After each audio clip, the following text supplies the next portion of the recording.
Buenas a todos, acá Josías. Vamos a seguir con un ejercicio de espacios vectoriales ahora. Y este ejercicio es una continuación al ejercicio anterior. Entonces, para los que no vieron, les recomiendo ver ese antes de seguir con este. Bueno, teníamos estos conjuntos, teníamos que demostrar que estos fueron sus espacios vectoriales de R3. Conseguimos que estos tres eran, y ahora nos pide hallar la base y dimensión de cada uno de estos que resultaron ser subespacios.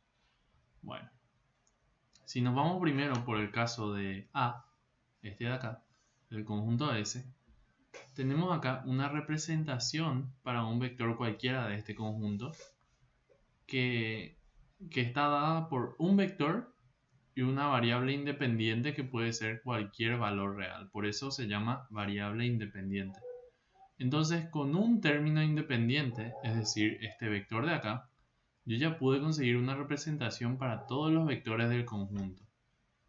Entonces vamos a escribir eso, vamos a darnos cuenta de que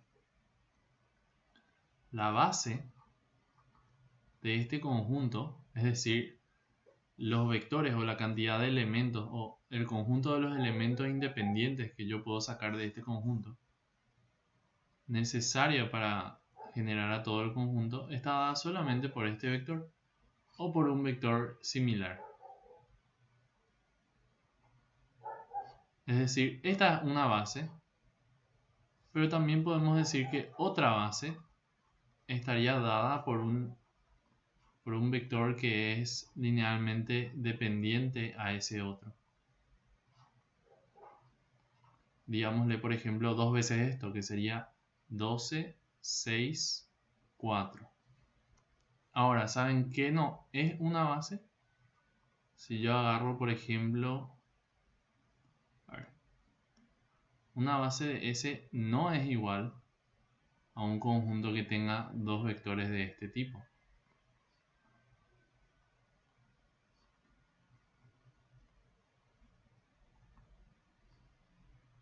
Porque obviamente acá ya tengo dos elementos, pero estos dos elementos son dependientes y entonces no es la mínima cantidad de elementos independientes que puede generar a todo el conjunto. Entonces esto no es una base. Y otra cosa que no es una base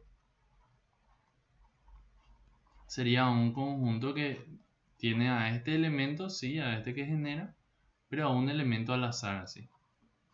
Un elemento que no tiene ninguna relación. Entonces, una base es el conjunto que tiene la mínima cantidad de elementos independientes capaces de generar todo el espacio. Bueno, la dimensión de esta base es la cantidad de elementos independientes. Entonces la dimensión de S, en este caso, es igual a 1. Teniendo ese concepto en mente, vamos a pasar al siguiente, que sería el ítem B con el conjunto T, en el cual tenemos esta relación.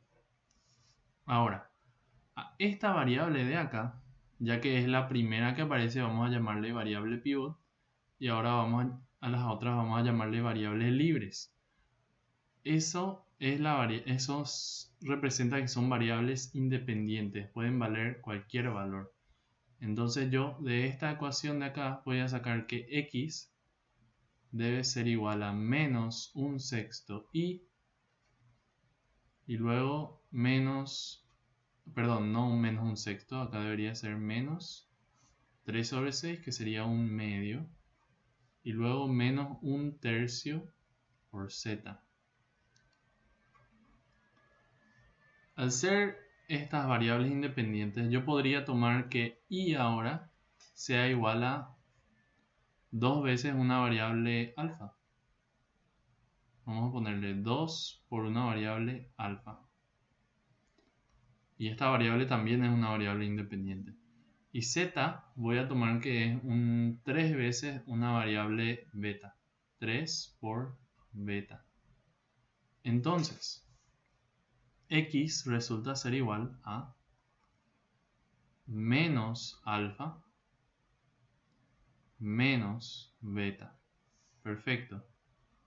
Y de eso podríamos escribir lo siguiente. X debe ser igual a menos alfa menos beta Luego y es igual a 2 alfa. Y luego z es igual a 3 beta. Perfecto. Esto se cumple para todo alfa y beta perteneciente a los reales. Ahora lo que yo podría hacer es separar esto en dos vectores. Uno que dependa de la variable independiente alfa y el otro que dependa de la variable independiente beta. Entonces acá me va a quedar alfa por un vector de la forma menos 1, 2, 0. Y luego beta, sumándose, ¿verdad? Beta por un vector de la forma menos 1, 0, 3. Perfecto, entonces la cantidad de elementos independientes que hay acá son 2. Y la base de este conjunto claramente van a ser estos dos vectores independientes. La base de este conjunto T son estos vectores de acá. Menos 1, 2, 0. Menos 1, 0, 3. Luego la dimensión es fácil de sacar porque sabemos que es la cantidad de elementos independientes, entonces es 2. Perfecto. Pasamos al G ahora, vamos a hacer ese último. El G nos habla de este conjunto que tiene esas condiciones y nosotros habíamos llegado a que esa condición es equivalente a x igual a menos y. Entonces tenemos que sacar una condición para eso. Vamos a tomar que de vuelta y va a ser igual a una variable independiente alfa y z va a ser igual a una segunda variable independiente beta. Y ahora vamos a tener que la x es nuestra variable pivot porque es la primera variable que sí depende de alguien más. Es nuestra variable dependiente. Bueno, dicho eso, nos va a quedar, acá nos va a quedar x es igual a menos alfa. Luego tenemos menos alfa, alfa, beta. Seguimos de la misma forma que en el otro ejercicio y nos va a quedar esto de acá. Menos 1, 1, 0. Y luego beta por 0, 0, 1.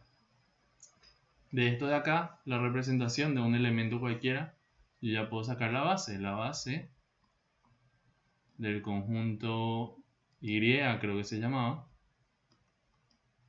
es igual a estos dos elementos. El vector menos 1, 1, 0 y el vector 0, 0, 1.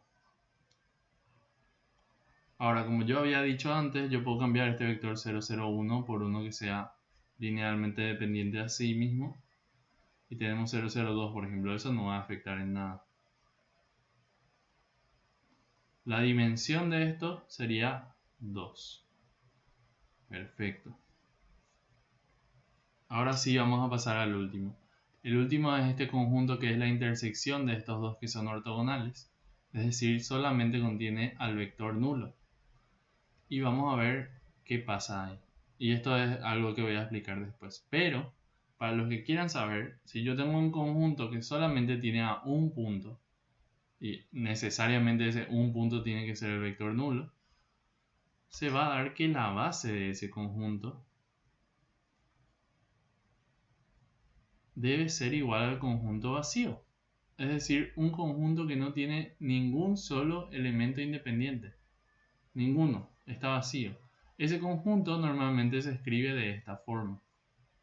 Un 0 tachado. Tachado de esta forma. Y bueno, para los que estén de acuerdo con eso, para los que digan, ah, bueno, ya está, voy a memorizar eso y ya está, pueden terminar de ver el video y no hay ningún problema. Para los que quieran una relación de eso con algo que ya conocen, les voy a estar explicando ahora. Si ustedes se fijan, por ejemplo, en la suma de 1, por ejemplo, vamos a hacer la suma de 1 desde i igual a 1 hasta 3. Yo sé que eso, por ejemplo, es 1 más 1 más 1, que es igual a 3. Perfecto. Eso es algo que nosotros sabemos. Pero ¿qué pasa cuando la suma se hace 0 veces? ¿A qué iguala eso? Eso es igual a no sumar nada. Básicamente no haber sumado nada acá. Pero nosotros sabemos que si yo no sumo nada, yo tengo 0. No tengo nada, ¿verdad? 0.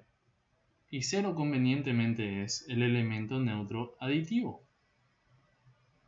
Y parece demasiado conveniente eso, ¿verdad? Parece así que, no sé, salió de la nada. Bueno, vamos a fijarnos en otra operación. Si yo tengo la multiplicación, por ejemplo, desde i igual a 1 hasta 3 de 2, por ejemplo, yo sé que eso es igual a 2 por 2 por 2, que sería 2 al cubo también expresado de otra forma, y que también sería igual a 8. Bueno, pero vamos a hacer el mismo proceso. ¿Qué pasa si yo, en vez de multiplicar 3 veces el 2, yo multiplico 0 veces el 2? Muchas veces eso es escrito como 2 a la 0. Y nosotros sabemos que eso es igual a 1, ¿verdad? Nosotros sabemos que eso está definido como 1. Entonces, parece ser como que el producto vacío y la suma vacía nos dan el respectivo elemento neutro de cada operación. Vamos con otra operación. Vamos con la operación de hacer el factorial de un número. Si yo quiero hacer el factorial de un número, yo tengo que hacerlo de esta forma. Yo tengo que hacer la multiplicación de todos los números anteriores a él. Y eso nos da finalmente este n factorial. ¿Qué pasa cuando n es igual a 0? Si n es igual a 0, yo voy a tener ahí 0 factorial.